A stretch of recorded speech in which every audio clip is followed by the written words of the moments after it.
So at E3 everyone saw that Resident Evil 2 was getting remade and everyone hopped smartly onto their backs and began squeezing out great big fruity woofers to express their glee, but my woofers stayed resolutely where they were, and yes, it was actually very uncomfortable, because I'm aware that the Resident Evil series follows a pattern. They put out one good game and then they proceed to churn out inferior sequels until they can churn no more, making what was once a perfectly straightforward standalone horror plot into a nightmarishly convoluted mess of canon ever expanding like fresh vomit on a tile floor, making everyone in the room nauseous and creating vomity spin-offs to make the matter worse, until finally someone takes a self-awareness pill, locks themselves in a vomit-proof basement and makes another good one, usually by stripping things down to core concepts and keeping the shit-smeared hippo of established canon out of its virgin waters. And then the moment it does well, Capcom goes, phew, time to get back on track, and the shit-smeared hippo promptly belly flops straight back in to ruin things anew. This process has already begun with Resident Evil 7. The piles of DLC have already done a marvellous job at ruining all the base game's subtlety and mystique. It's like we had a lovely dildo that had a nice smooth glide action in our tender butthole, but for some reason they insisted on taping a Lego astronaut to the end. And I knew this would happen because it happened after Resident Evil 4 as well. And it occurred to me recently that for all my years of trumpeting Resident Evil 4, of wafting its delicious farts around like I'm making smoke signals, I've never done a full retro review of it. So as the summer drought crawls ever onwards, I thought I might as well do one, if only for cataloguing purposes. So here we go. Resident Evil 4 was very far from the fourth Resident Evil game. It was around the 9th or 10th, depending on what counts. The straightforward numbering of 1, 2, and 3 gave way to a sort of toxic soup of Code Veronicas, survivors, outbreaks, dead aims, until no one really knew what Resident Evil was, broadly speaking, just that it wasn't something you wanted close to your nose.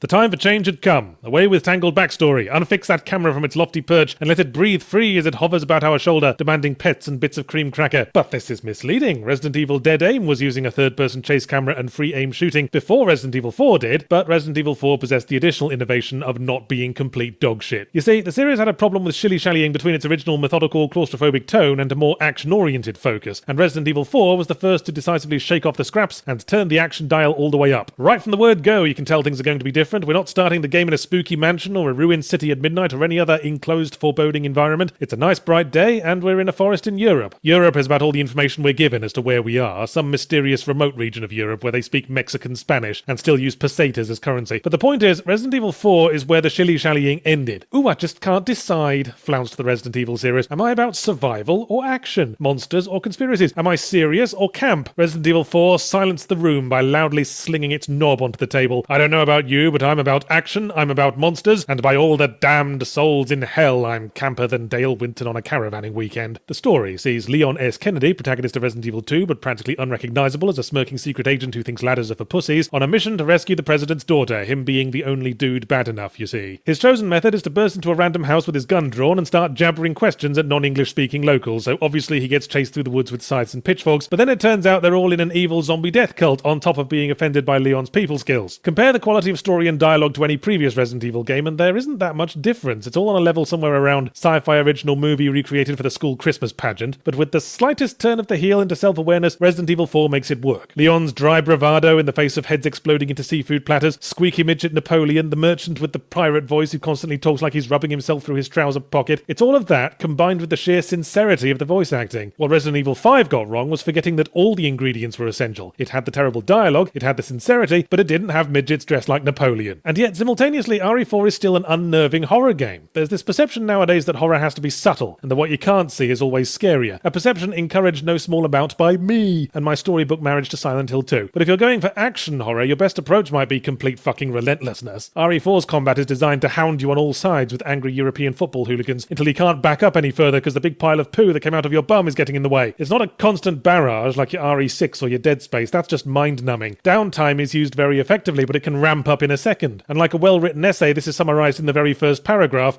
when you arrive at the village and have to fend off an endless horde of smelly foreigners for a fixed amount of time. Maybe you'll survive until the bell rings and watch nonplussed as the entire horde fucks off for pancakes, or maybe you'll meet the bloke who came to the costume party as a potato who instantly chainsaws your fucking head off. Either way, you'll have come to appreciate the way RE4 goes from 0 to 100 and back again in an instant like a bipolar dad on a long car journey. I don't think one can overstate the impact RE4 had. It was a landmark title in the history of third-person action games. Play it now and you'll note a few niggles, like the way you can't freely look around and the movement's a bit tanky, but the camera positioning will feel familiar if you've played basically any bloody third-person game that's come out lately, including God of War, despite hanging around on Kratos' shoulder being an excellent way to get a hip bone lodged in your eye socket. Even RE4's worst features, like those wonderful mid-cutscene QuickTime events that, as stimulating gameplay mechanics go, were right up there with a little sound on the children's storybook tape that tells you to turn the page, ended up sticking around too long for my liking, and in the ways it shook up the franchise, you can see some obvious parallels in the way RE7 did it. The cut back to basic rescue princess plot, the starting us off in a quiet forest and the sudden ramping from zero to chainsaws, so you can understand why the RE2 remake makes me concerned about history running in cycles. Not only has a lone success primed Capcom to start pouring the old Resident Evil bullshit back in, it's going to be literally the exact same bullshit as before. You're going to remake 3 after this? Code Veronica? Dead Aim? Probably not that last one, if only because there isn't enough raw material in the septic tank.